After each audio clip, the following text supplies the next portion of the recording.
What if every experience, every hardship, every obstacle was given to you, not to break you, but to mold you and strengthen you? What if the center of your suffering was actually the key to ultimate health? And what if your own pain was meant to be the catalyst for your greatest purpose? Welcome to Buddha Belly Life, empowering purpose, mind to microbiome. Welcome to the Buddha Belly Life podcast. I am joined by former HWCA student and coach, as well as she is a wellness coach and breathwork instructor, Coach Tara Gush, and she's going to be talking to us today about not only breath work, but everything that goes on behind it. And we're going to get into a bit about why I believe that breathwork is one of the greatest places to start with trauma. Mm-hmm. Welcome, Tara. Thank you. Excited to be here. I know it's been a while. It's been a few years you've been connected, so this is super fun. We don't have a whole lot of students on the podcast, but when it's relevant, we try. So I think you're like the third that we've had on here. So Tara, tell us a little bit. So we know we're going to be talking about breathwork today, but I know you have a history of doing yoga instruction, obviously wellness coaching and gut health, but what really brought you into the world of holistic wellness and then now specifically into breathwork? Such a loaded question. I was thinking about that before we hopped on today. Like, gosh, how long has it been since I went through your program for the gut health coaching? And what it brought me back to was, it was quite a long time ago because it was during my marriage. And so, gosh, that probably would have been like maybe 2017. I could be off, like 2017, 2018. I'm probably off a little bit in the years. I think it's 18. Yeah, because we really... yeah, it could have been 17, 18, but I feel like it was like six and a half years ago. Yeah. So around that time, I was married and I was living, in my mind, a very seemingly healthy life, right? I mean, I was into wellness. I taught spin, taught some exercise classes. I was, doing CrossFit and the gym and triathlon races. And I was eating pescatarian, but a lot of vegan stuff and, living on hummus and celery and all the things. And in my mind, felt that I was a really healthy human. And during that time, I was also experiencing a lot of digestive issues. And I was sick kind of all the time, like to the point where I felt like I had food poisoning multiple times and just, we don't need to go into all the symptoms, but there was a lot of things going on. Mm-hmm. And I was spending a lot of time going to the doctors and trying to figure out what the heck was going on. It was like I knew something was off and just couldn't quite figure it out. And fast forward, I finally found a naturopath doctor who diagnosed me with something called SIBO, small intestinal bacterial overgrowth. And with that diagnosis and blood work, I was deficient in a multitude of vitamins, particularly vitamin D, B12, iron, all the things. And I went through some treatment protocols with the naturopathic doctor. And so that was kind of the start of, okay, I need to start paying attention to my body. And within the same time that happened, I think I found your program because I was interested in gut health. And kind of one thing I do, I'm like, when I'm interested in something, I'm just going to get trained in it, right? I make everything a thing I'm going to do. So I found your program. And then I also found a yoga program. So kind of all at the same time, I was having my own health issues, found your certification program and found this yoga training program.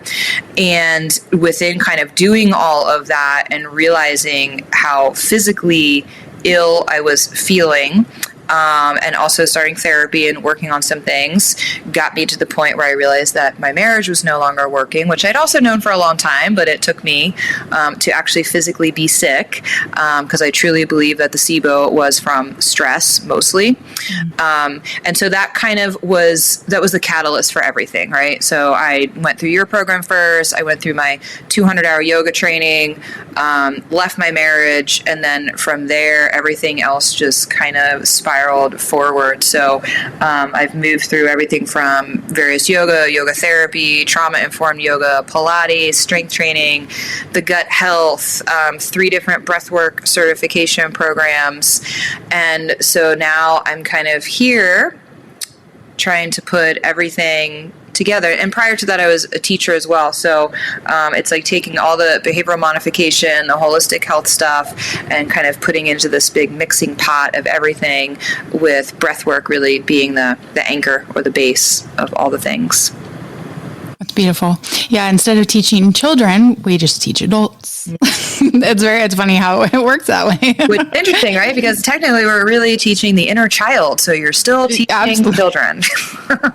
It's absolutely true. You just have to talk a little different. Mm-hmm. So, what was your experience with breath work? So I'll say for me, after divorce, I started learning. I did exactly what you did recently, and I'm in a different position. I train health coaches. I don't work with people unless it's like a one-on-one. I coach the coaches. Mm-hmm. But I took a trauma-informed breathwork course because as one of a few things, desperate to heal from my marriage, from what it did to my body and my adrenals and my thyroid and my everything, and it was highly impactful, like the practice of it and the education. So I'm excited for you to talk a little bit about just what is breath work? And then we'll talk about just kind of why it's so impactful, because I like a lot of other people, before I got into it, I really kind of mistook it for just feeling kind of simple. And so I never put a lot of weight in seeking it out because it felt very simple to me. And it wasn't actually that simple. Yeah. So interesting, because I think you could kind of say it is actually really simple. And yet it's also really complex. So I like to, for simplicities, kind of say breathwork is literally just working on your breath. We can keep it that simple. It is a dynamic array of different breathing techniques that we can integrate for different reasons. And ultimately, the reason is to, quote unquote, regulate your nervous system, right? And I try to not use that verbiage so much because it's super cliche. And I think, when people think of what does it actually mean to regulate your nervous system, so I guess I prefer to say shift your nervous system, right? So breath work is a variety of breathing techniques that we can integrate into your daily routine or in real-time situations in order to shift your nervous system so that you are operating from the best space that you can operate from. And for me, same thing, I found breath work post-divorce. And at that point, I had already gone through my yoga training. So, there is some breath work included in yoga training. And I had started a yoga therapy program. And there was something about the program, and I loved it, but something wasn't fully clicking. And I was considering dropping out the program.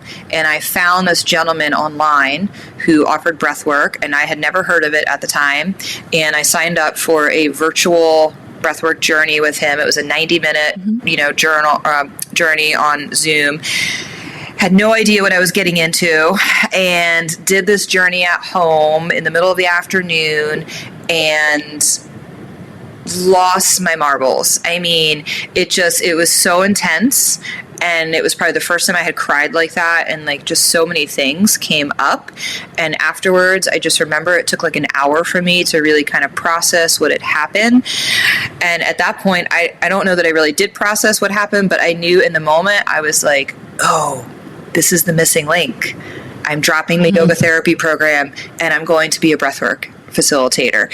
And that was also when I was going through my divorce. It was also the time of COVID. So it was my divorce. We were right in the high point of COVID. I had some family things going on. And I remember thinking when I found breathwork and did it and signed up, I was like, okay, this is the missing link that I need right now. And this is also going to be the missing link that people need 2-3 years out of COVID, because I knew that there was just going to be this host of things. So for me, I think that breath work is so pivotal for so many reasons. I mean, number one, it's literally life. It's the first thing you do when you enter the world. And our breath is just the most simple, fastest way that we can regulate within like 30 seconds or less. And I think there's so many layers to breath work. It can be tricky to explain.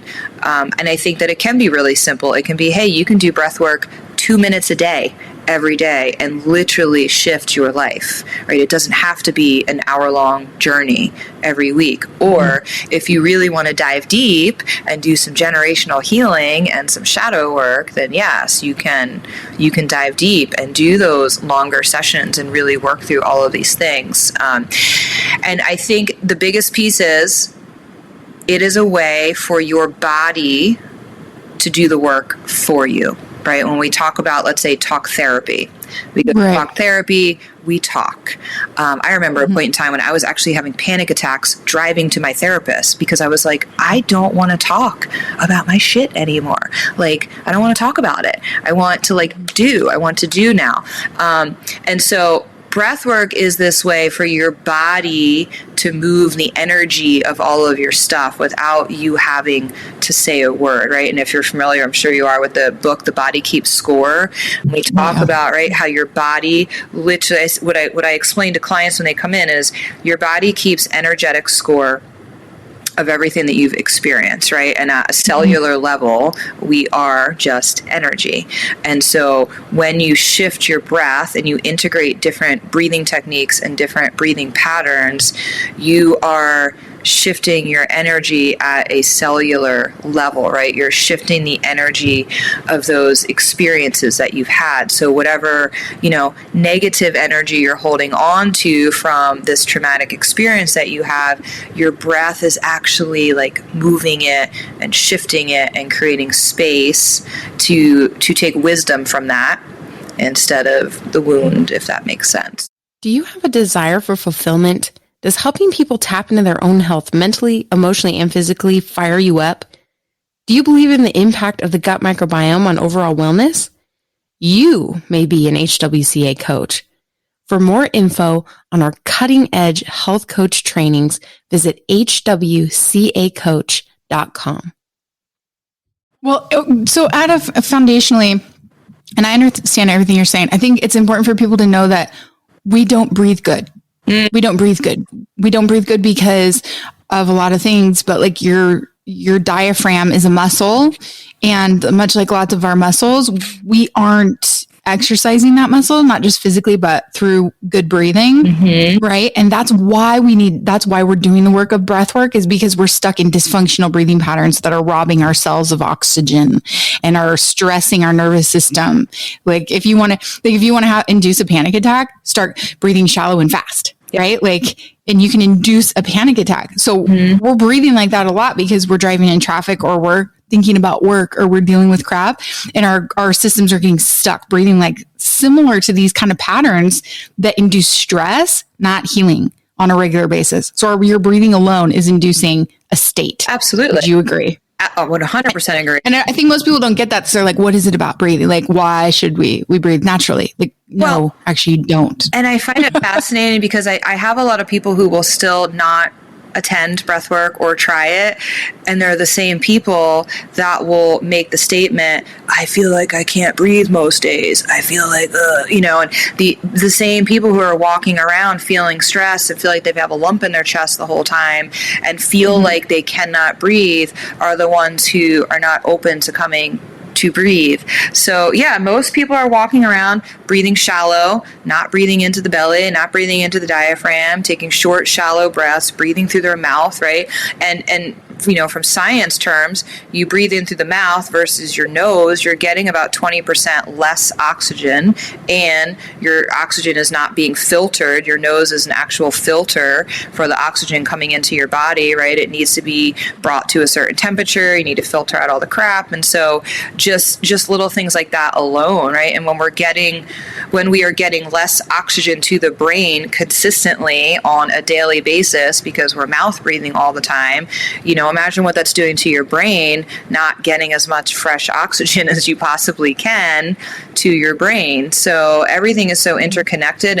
And that's why I think breath is so important, because you can do all the other things too. And I fully believe in all the practices, right? Yoga, cold plunges, somatic practices. I mean, dance, like whatever it is. But at the end of the day, your breath is literally the anchor to that, because you can do the cold plunge, you can do the somatic work, you can do Tai Chi, like you can do all these things, but if you're not breathing properly, then you're not getting the full benefit of any of those things unless you've perfected your breath. So that's why I fully believe that breath is ultimately the most pivotal thing to focus on first.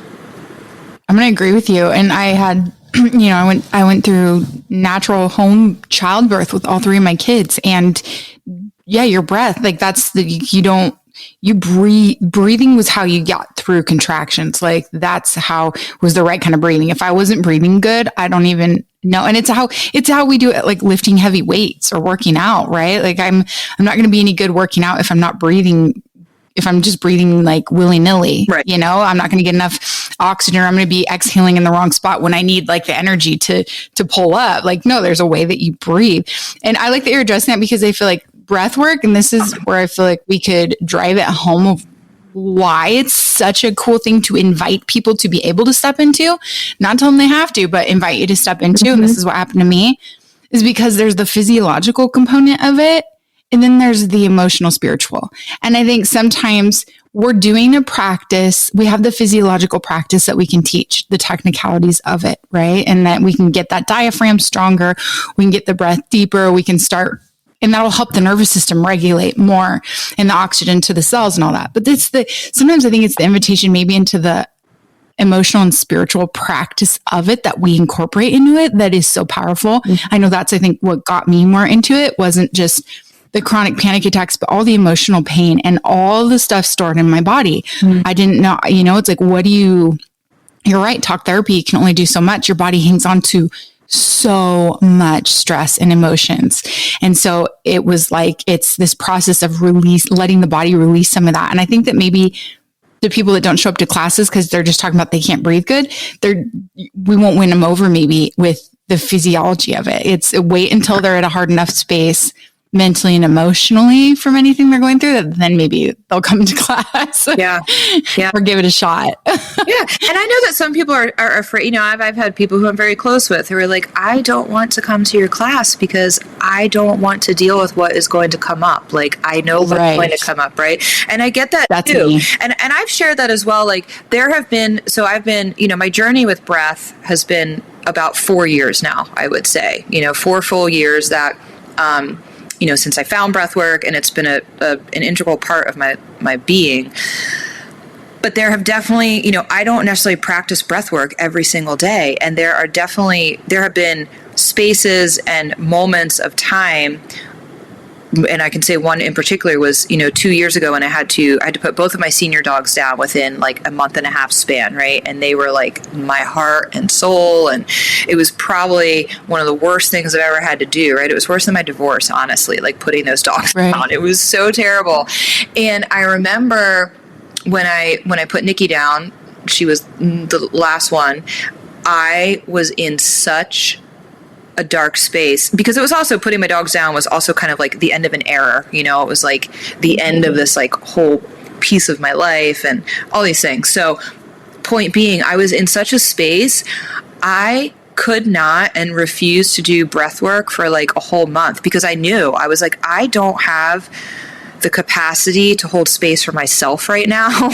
And I don't want any more of this to come up for me. So I, put myself into other things. And so I think that's important too, that something I shared on another podcast recently is that one of, I think, the most powerful things that can come out of breathwork is self-awareness, like radical self-awareness, like so much so that you know what you need in the moment when you are triggered or in a dark space, and that because you have practiced breath work and you have trained your nervous system and you have done the inner work, right, and you've done all the learning about yourself, then in those moments when you are really low and dark, you can make a really good intuitive decision as to what your body needs in the moment, right? So, I mean, even recently there was something that came up, and I remember going through the process in my brain in the morning. I was like, okay, I'm really flipping triggered right now. I had watched a movie about domestic violence the night before. I don't know if you've seen, what the heck is the name of that movie? I won't watch it because I can't. So yeah, I can't do it. My sisters are like, you need to watch it. And I'm like, I can't. Oh, it's called It Ends With Us, right? And so I put off watching that movie for a really long time for the same reason. And then it happened to be a Friday night. I rarely ever watch anything on, I don't even have a TV. I watch it on my laptop. And so for some reason I was like, I think I'm going to watch the movie tonight. I've felt like I was in a good space, and I watched it. And I will say it's very well done. It's a very beautifully well done movie. And I didn't even cry when I watched it. I just it was one of those things where okay, this is resonating. And then I went to sleep, and I woke up the next day with an emotional hangover, woke up and I was like, whoa, so much started coming up for me. And I sat there that morning and I was like, okay, am I doing breath work? Am I journaling? Am I going to the gym? Am I cold plunging? What is going to make the most sense? Because I could feel everything, and I'm like, okay, I am physically getting triggered. I'm physiologically feeling triggered. Right. I have to shift something for this day to move on. And I sat with it and I kind of meditated, and then I decided to dance. And I've got some dance videos. So I danced for 20, 30 minutes, and I felt great. And I know that if I would have actually sat and tried to do breath work and meditate, I might have been more in a funk. So I think the beauty of breath work is that it allows you to be so empowered and embodied that when you are feeling really shitty and triggered, you can make a really solid decision as to what you need in the moment instead of choosing something that's not supportive. Right. Because that's what everybody does this. Everybody answers their nervous system. They just don't realize they're doing it, and they're not necessarily doing it in a way that's constructive. Right. So you might distract, you might go shopping, you might grab a drink, you might grab pills, people do so many, they might seek attention, whatever they got to do to not feel icky. But we can do that so by default, whereas when you get into practice like this stuff, or anything in holistic health where we're having to really accept that we are mental, emotional, physical, spiritual, then it's we're having to sit with some of those things. And the whole idea is to recalibrate, to heal essentially, which we have to always be careful using that word. But that's the thing. If you feel icky, why do you feel icky? It's probably something that needs healing instead of something that needs medicating or distracting. Yes. And sometimes in order to heal it, like you said, we got to go shake it out. There was times where my panic attack, my anxiety was so bad, I wouldn't have been able to breathe through. I had to go walk. I would literally, I think I was going to pass out maybe. And I was like, well, I had to get comfortable with it and think, well, if I pass out, there will be people around. I need to be brave and just go move my body, because maybe that movement is actually what I need.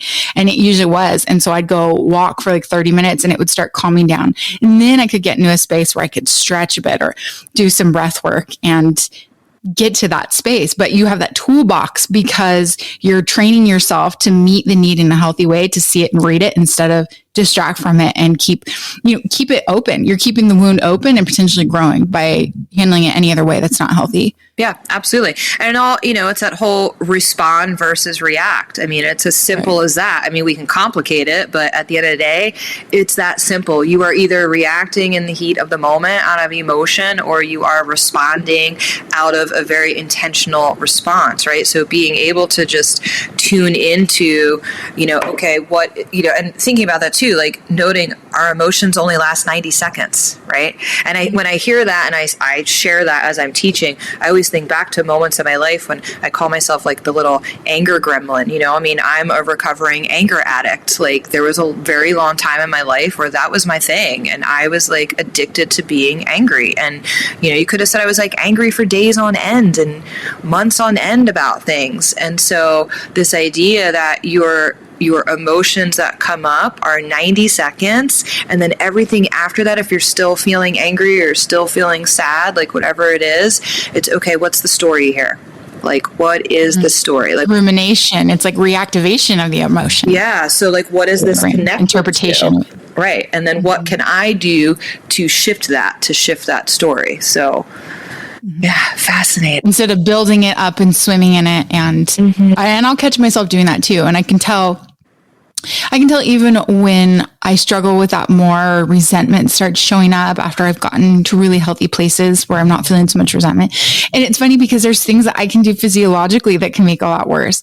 So like I eat more crap over the holidays and my routines are off and all that, right? So my body's just more off. And then all of a sudden I'll be dealing with different like emotional things will be a little harder for me to deal with than they were when I was taking better care of my physical body. And it's just so funny how so interesting, right? Yeah. How that's why we do holistic health though, because you can't leave any piece of it out if you really want to have a good toolbox. Yeah. And that was a conversation I had with a potential client today who, we're going to be doing some breath work together. And, I was sharing this is what it looks like to do breath work with me. I mean, if we do it one session, that's fine. But if we do a breath work coaching program, right, the shift framework, it's breath work is the anchor of everything, but we're also looking at all the other stuff, right? Because you could be breathing every day, but if you're still like shoving sugar and caffeine and whatever else is, not sitting well for you into your body, you're going to be inflamed and everything's off anyway. And, I've always had issues, I don't do gluten or dairy in general, but I'm in perimenopause right now. So that's been huge, right? Like being in perimenopause and noticing my hormone shifts, and with the hormone shifts, the mood shifts, and my mental health declining. And so for two and a half months now, I think I've been not on like a complete elimination diet. I mean, I still will dabble in some things, but I have, for the most part, eliminated sugars, caffeine, other than like 2 days a week with my coffee. I kind of treat myself, wheat, alcohol. And I mean, I am amazed at like the clarity of mind and my mental stability, and and I'm still doing all the things. And so with feeling more mentally stable, I'm able to then be more consistent with my breathwork practice and my cold plunge practice, right? Because I can tell on the days, Saturday night I was out, it was my friend's birthday. She bought me a gluten-free cupcake and I felt bad, so I ate it, and it was like piled with, 3 inches of icing, and I knew it. I was like, I'm going to feel like shit tomorrow. And I did. Sunday morning I woke up and it was like a sugar hangover, and I didn't want to get up and go to yoga or do my cold plunge, right? Because just putting sugar alone in my body was like a mental thing. Totally. Yeah. So everything plays a role 100%. Yeah. And one thing, like I've noticed more with the holidays too, because it's like, I'm not really into like Thanksgiving food isn't that exciting to me. Like, okay, turkey, sweet potatoes and veggies, like that sounds like every day of my life what I eat, it's not that exciting. But Christmas we do different. And it's usually like, I don't do gluten. I avoid dairy and alcohol and sugar. I don't completely not touch it ever, right. But I'll avoid it. But so Christmas, if I'm going to indulge in something, it's probably got dairy. I mean, there's probably cheese, maybe an occasional drink or alcohol, which when your hormones are sensitive, I think alcohol is one of the biggest disruptors of hormones. I can't handle when you got these young kids, no offense or nothing condescending, who are like, you can drink and have XYZ. I'm like, clearly, how old are you? Like just, and I understand like in moderation, but like when you see that hormone click, you'll know, like if I have a glass of wine or something, like I will pay for it in some kind of way. And I just know it, so it's either you decide to do it or you decide don't, but there is no, oh, have your cake and eat it too. Like it's not like that in sugar. Yeah. And so it's like, the holidays are more of those things, even in smaller amounts, but still just stuff that normally you don't let in. And like the lack of ambition, I'd call it stolid depression. Yeah. You wake up and it's kind of like, what am I going to do with my life? And I think it's cool. I think it's cool that you say that, and like brain fog, like can't think straight. And I think it's cool that you brought that up, because I think it's important for people to know there's no shaming in our behavior in like what we do.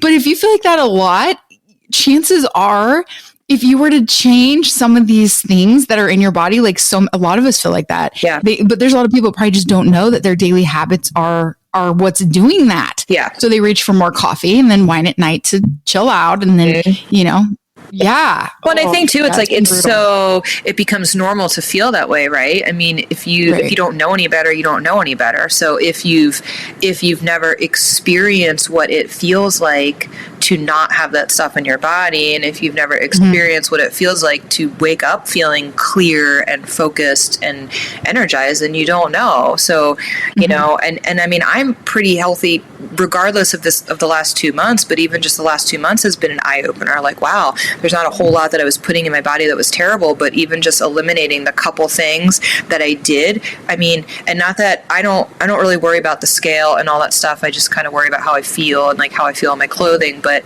I mean, I've lost 2.5 inches in my waist just in like the time I've been doing this.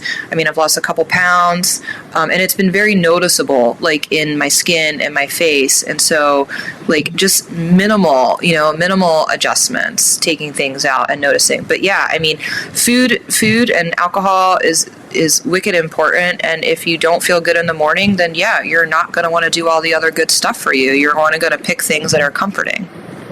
Yes, you're going to seek comfort because you feel crappy. So you're going to seek comfort. You're not going to seek strength. You're not going to seek ambition. Like, we're going to seek comfort. Yeah, like, give me a blanket, and or we're just anxious and just feel like, oh, right, like, right. Yeah. Like you said, like, no shame. I mean, I knew that going out Saturday night. I was like, okay, I know I'm going out for a birthday. I know I'm going to eat some crap. I know I'm going to have a drink or two. I know we're going to go out and listen to music. It's going to be a later night. Like, I'm fully aware of that. And now I also know what my consequence will be Sunday. Yeah. And, that's okay. I just know that I'm not. That's awareness. Yes. That's just like when you're talking about, the breath, where we know our toolboxes to grab when we don't feel good. We also know what makes us not feel good. You start to learn what makes you not feel good. Food, make a choice, people. Right? Yeah. Yeah. Yes. It's all choice. I know. I'm counting down the days, like, and it's not like I just go buck wild all the days in between. Mine really is Christmas to New Year's is really kind of the hardest time period. But like this year, my tolerance for much of anything was so low, and I'm already like, all right, I have from the first of the month until March 16th. I turned 40 on March 16th. It's exactly 75 days. And so every day right now from January 1st until March 16th is so significant to me for this year for so many reasons. And so, like, I'm ready and raring to go. And yeah, as I'm already planning, like, okay, New Year's Eve, I don't want to overdo it, because if I like make myself feel really, really bad on New Year's Day, like, I can't, it's going to be horrible. Yeah. Trying to get a start to a new year, like I almost need to like clean it out New Year's Day really good or New Year's Eve. So I go into New Year's Day with like more energy to do it. Yeah. I was talking about that at yoga this morning. That was my little yoga talk. Like, we don't not necessarily focusing on, okay, what is your New Year's resolution this year?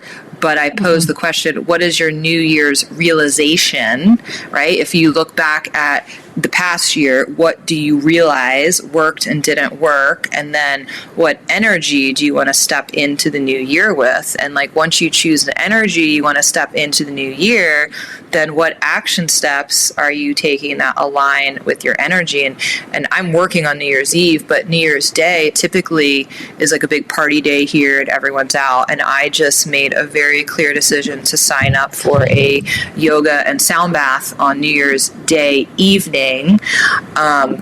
Because I was like, the energy I am moving into 2025 is not going to be out at the bar. Right. And again, like, no shame. It's just that is not where I want to take my energy. So, choosing activities and people's and places and things that align with the energy, you want to move forward. And speaking of 40, that's a great year. I'm going to be 48 in March, but I will tell you. March what? March 10th. Okay. Yeah. 6 days before me. So yeah, Pisces babies. That's a good sign. But 40 is a good year. I mean, 40 was the year I decided I was leaving my marriage, and I didn't that year, but I had already kind of like made the decision, and that was the year like everything shifted. And then the 40s are great. They're just minus the hormones. Well, minus the hormones, yes, but they are the dating scene, right? Yeah. Anyway, so the hormones and the dating. So maybe it's all related. Maybe the 40s are not really that great. Well, I mean, we know who you are now. Yes. Like, you know who you are. One thing that just coming out of, divorce and really hard things, and you have the grief period that lasts so long. And this is related just to healing in general. This is where we seek out practices, but the grief period is so long. There wasn't joy and excitement and ambition in the grief period, right? It was grief. It was really, really, really dark. And I'm so glad that I just kept seeing that grief period through and just fighting for the healing, like just survival even for a while. Because then now I'm getting this space, like we all can get where, whoa, like I'm contemplating my whole world now. Like, I wouldn't have just traded my family for singlehood. But at the end of the day, when it is what it is now, it's this whole new contemplation. And I realized how long it had gotten to be for me since I felt joy or since I felt excited about anything. And I started to feel that now with this most simple things, just the limitless possibility ahead of me feels exciting. And I really started thinking about all of our clients, just all you guys as coaches. And I was like, often we have people that are trying to come in, or we're trying to bring in clients via this solution to this thing, the gut health issues, the get healthier, and, they want to lose weight or they want to whatever. But one thing where I was teaching them is like, and you realize a lot of people don't have anything to get excited about.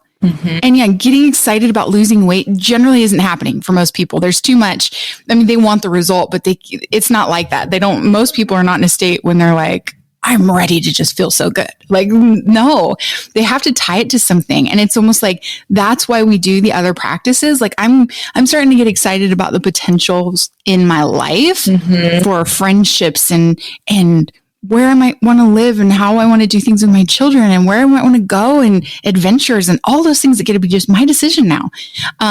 Those are exciting. So now I'm feel extra motivated to care for my body and my mind and do all those things for this thing that I'm excited for, and I feel like a lot of us are missing that. And maybe that's a place to start is, what's something that can make you excited that you could start reaching for today that really gets you excited? Not just it looks cute on paper or you think you want to do, like, but what really gets you excited, and start there. And then that's where you're bringing to breath work. That's what you're showing up to the gym for. That's what you're nurturing your body with healthy food for.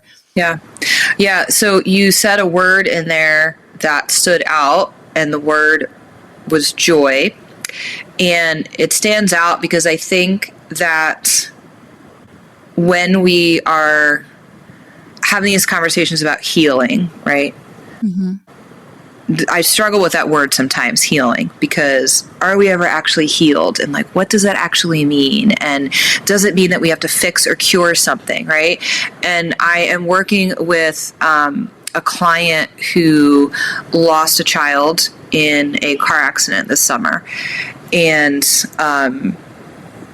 weekly breathwork sessions. And when we first started working together, one of his statements was he wanted to be doing breathwork in order to be fully healed, for himself and his family. And I posed the question, what does that mean to you?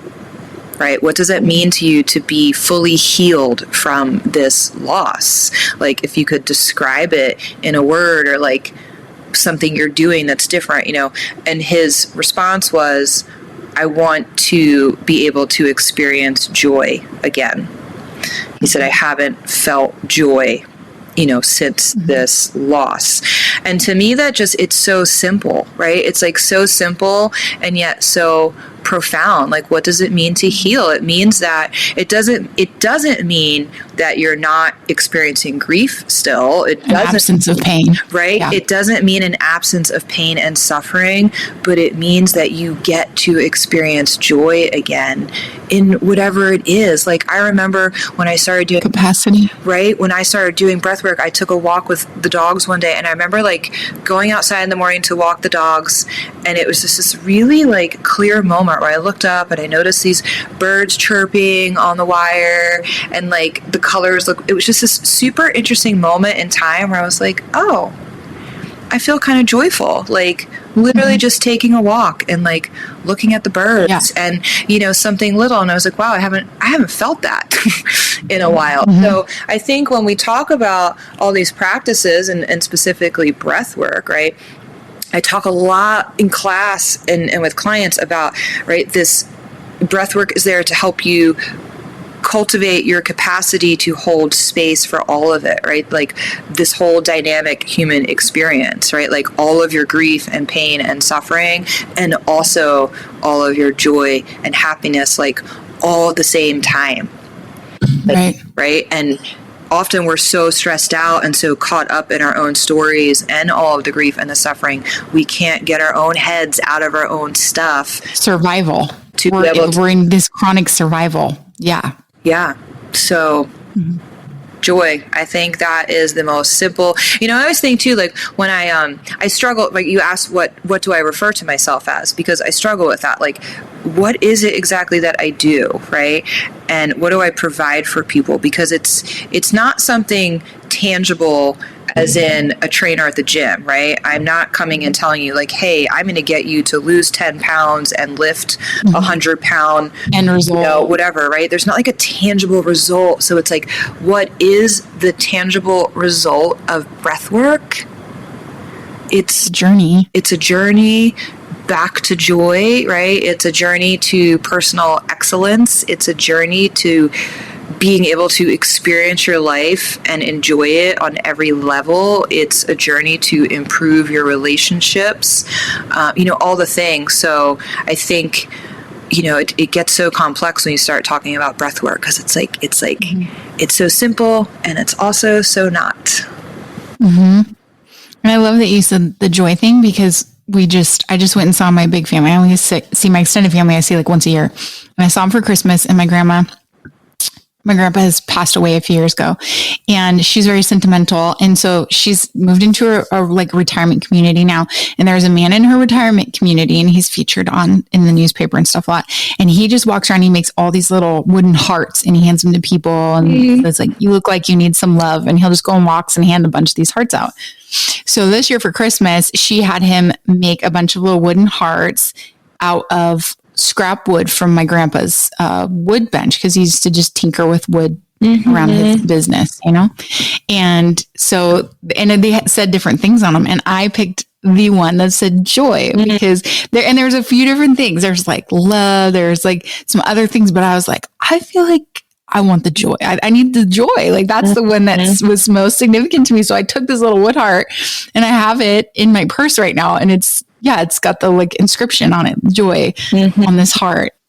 Yeah. It's a great word. And I think I posed a question on Facebook the other day, because it was a question that came up in a podcast I listened to. And it basically was, do you need to be happy to feel fulfilled, or do you need to feel fulfilled to be happy? And that was the word used, happy. And there was a whole conversation on the thread.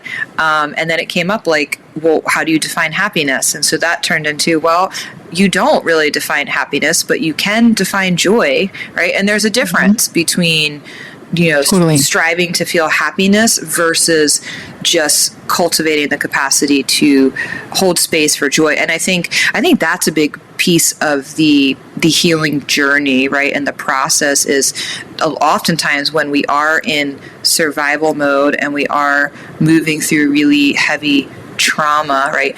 We actually don't know how to receive joy, right? It feels really weird and uncomfortable. Yeah. And so that's another thing for breath work. It just creates the space for you to be able to open up to that.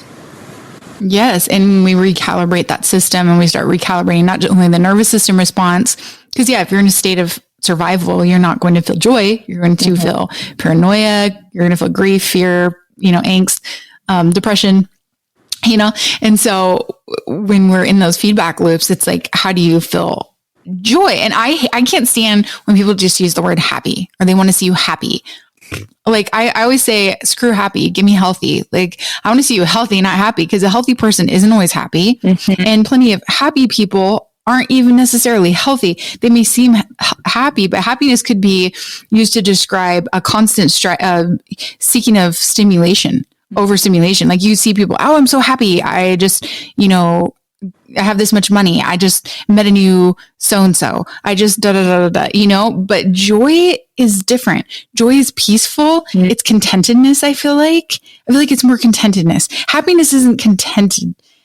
being content per se. It's more usually like it's just, I mean, we could get into the philosophies of this stuff all day. I love that. But like joy is more of like a peace, or it's a contentment. It's like like you say, you notice it in the simple moments. That's how you see joy. Whereas happiness is different. Yeah. My kid was just born. I won the lottery. I mean, I'm so happy. I'm so excited. Right.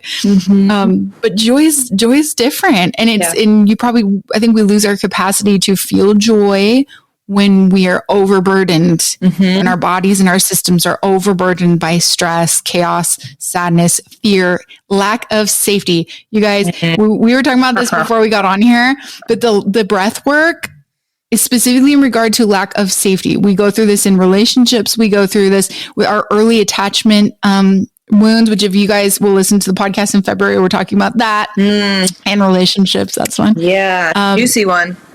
Safety. That's what breathwork's so good is. It's cultivating safety within the vessel, which is something a lot of us are missing. What say you about that? Say a lot about that.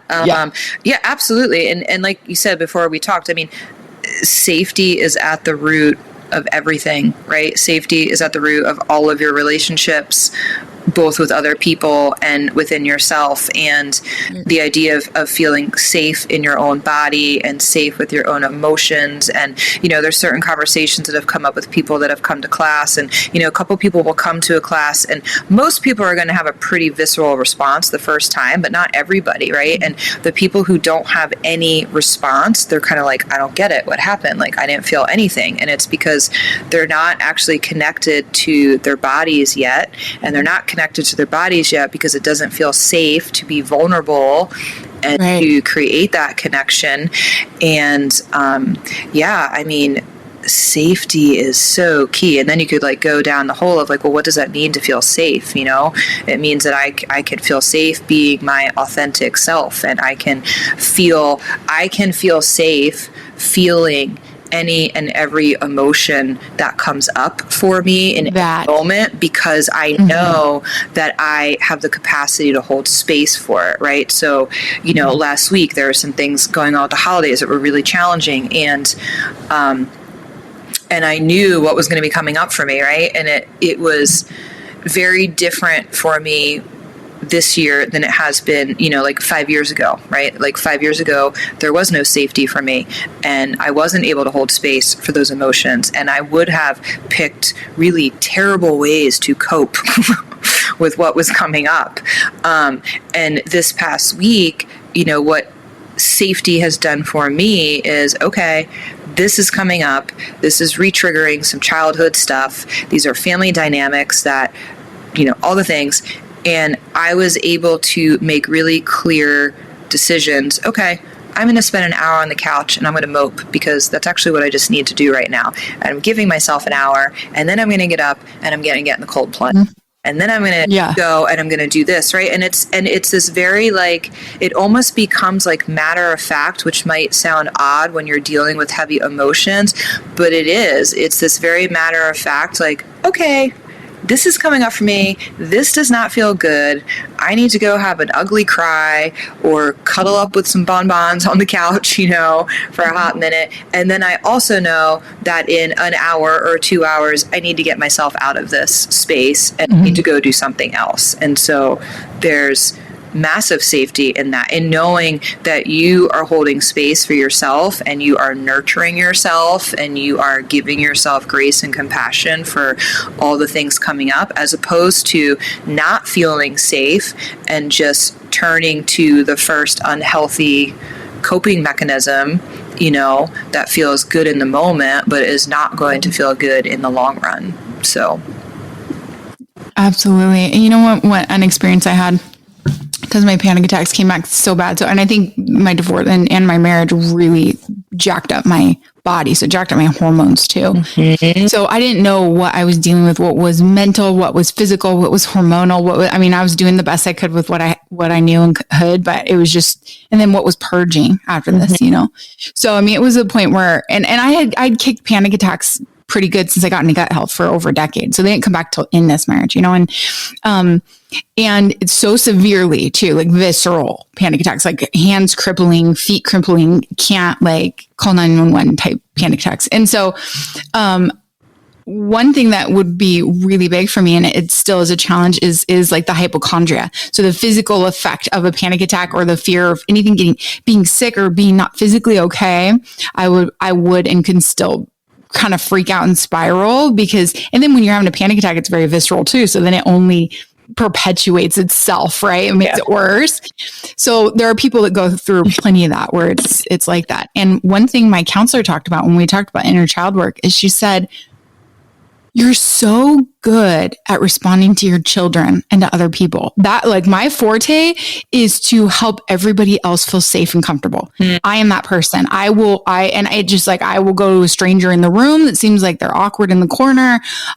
With my kids, the way I respond if they're sick or if they're in a state or worried, I am very good at regulating everyone else. Mm-hmm. And yet I can get in these spirals where I'm freaking out because I'm not safe. And what am I going to do?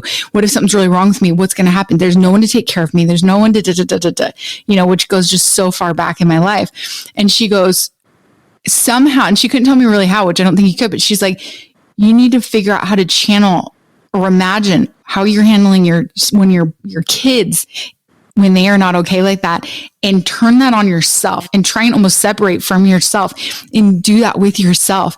And that was such a profound moment for me in therapy and in really actually starting to move through some of those panic attacks, or at least just go out in the world again and take them with me and face them head on. And it was really a big deal. Yeah. Yeah. I mean, safety is clutch. And I think panic attacks are real. And I think, when we talk about safety, it's this idea that like you embody safety within your own body so much that you're going to be okay. And for me, I think cold plunging with the breath work has been so powerful. Putting those two things together, because talk about safety, right? The first time I did a cold plunge and I was doing breath work at the time, I had a panic attack getting into the cold plunge. I literally thought I was going to physically die because your body is like doing all the things. And, 4 years later, I do my cold plunges mostly with ease, but last week I didn't. So, and I wrote about that on social media, and it was this parallel between doing a cold plunge that morning that was terrible. I was with a friend, and she was like, "What is wrong with you? Like, you do this easy." And I was like literally screaming, and I was like almost in tears. I'm like, I don't know. I cannot get in the water. Like, I'm petrified right now, and I haven't felt that in a while. And when I reflected on it, I was like, okay, because I'm not in the best mental headspace right now because I have all these other things going on. But safety, and you're already activated, and you're trying to take that activated nervous system into another more activated. Yeah. Now, in the moment, it eventually worked. I mean, I got myself on the water because I also was able to tell myself, like, okay, Tara, you're just having a shit day right now. Like, just get yourself in the water. And then once I'm totally in the water and submersed, I'm fine. But, breath work, sorry, I'm going to some noise here for a moment. Breath work, training your nervous system to be in this state where you can be in the cold plunge. And even in the cold plunge, when your body is going through all these physiological responses, you can remind yourself that you are safe and that, you are not going to die and you can come back to your breath. And I think that's why, to kind of wrap it up and bring it all back to the breath, right? In the moment, in any given moment, whether it is a panic attack or getting into a cold plunge or having a bad morning or sitting in traffic, right? Like, whatever it is, it's this moment in time where you can be like, okay, my breath, like, no matter what. And that's the thing too, like, you think of all the whole shut your brain off, right? Breath is literally one of the only practices that you can do in any given moment in time. Like, there's not a moment that you can't breathe. So your breath is always there. So what is your, like, if you could give everyone one simple breathwork practice, what is your favorite? What is your favorite? There's so many. So I'm gonna choose two because I can't choose one, but for two different reasons. So fire breath is one of my favorite breath practices, but it can be a little challenging. So fire breath is a little bit more of an activating breath. It's a really fast, one in, one out kind of, I like to call it a real punchy kind of breath. But it's very energizing, right? I would say it's energizing, not activating, and you're not doing fire breath for a full hour. So for me in the morning, if I'm going to do a quick breathwork practice, I typically will do fire breath and also box breath, and I will combine them. So box breath is a really nice grounding, calming breathing technique, but it's not so calming that it's going to put you to sleep like nap time. It's calming, but also clarifying. So your box breath is just like a blot box. I like to do 4 count, inhale through the nose for 4, hold at the top for 4, exhale for 4, hold at the bottom for 4. And you just really need a couple rounds of that. And then I'll go into fire breath for, I usually do like 3 rounds of 1 minute with fire breath with little breath holds in between for like a little energy burst. I also like to call it like an energy cleanse because it's like real fast, just quick breaths in and out, and then I'll end with some box breath again. So those are typically my 2 favorite go-tos. And when I teach my breathwork journeys, that's a little different. It's more holotropic breath, so it's a little bit more intense and a little different thing. But I think that's also the beauty of the breath. There's so many breathing techniques that we can use for so many different reasons, and it can be anywhere from 30 seconds to an hour and a half. So whatever is needed in the moment. Yeah. Awesome. I love it. Yeah. Okay. So where can everyone go to find you? So I do have a website. It is Collective. So Collective spelled with a K though, Collective Shift. So the website is just collectiveshift.com. I'm very active on Instagram. That's probably the quickest and easiest way to find me and reach me. Same, it's just Collective spelled with a K, Collective Shift on Instagram. So those are probably the two main spaces that people can reach out. And I do breathwork locally, but I also do breathwork virtually. I just signed on a client in Colorado today, so we'll be doing virtual sessions. So I can do breathwork via Zoom, and I really love to travel, so that's my goal in 2025. I've got a couple of retreats on the books, and so my goal is to kind of take breathwork on the road a little bit more and kind of get out and explore and share it in different places. Awesome. Yeah. Well, this has been awesome. Okay, guys, I'm going to link her stuff too in the show notes so you can see that as well. And thank you. Please take some of this into the new year. I hope you guys are as inspired as we are about where to start. And thank you so much, Tara, for being here today. Thank you. Thank you for joining us for another empowering episode of Buddha Belly Life. For more information on gut health and mindset resources, visit buddhabellylife.com. And remember, heal yourself and then empower others to do the same.